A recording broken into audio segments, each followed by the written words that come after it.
En cas d'attaque de requins, il est le premier sur les lieux. Et ces 2 dernières années, la côte au nord de Sydney a compté de nombreuses victimes. C'est juste là que Tadashi a été attaqué l'année dernière.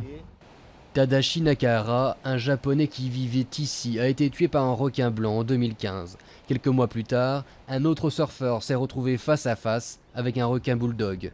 Sans chiffre exact sur leur nombre, une certitude, les requins n'ont jamais été aussi visibles. C'est leur milieu naturel, je suppose que c'est un risque à prendre quand vous allez surfer.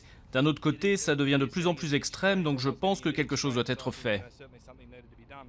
Le gouvernement de Nouvelle-Galles du Sud a testé des systèmes de marquage et d'alerte, mais leur efficacité fait débat.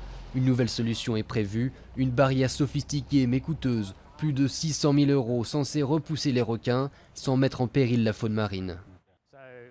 On a décidé de la faire courir depuis là, en face du club de surf, la faire aller 45 mètres plus loin et la reprendre au bout du mur.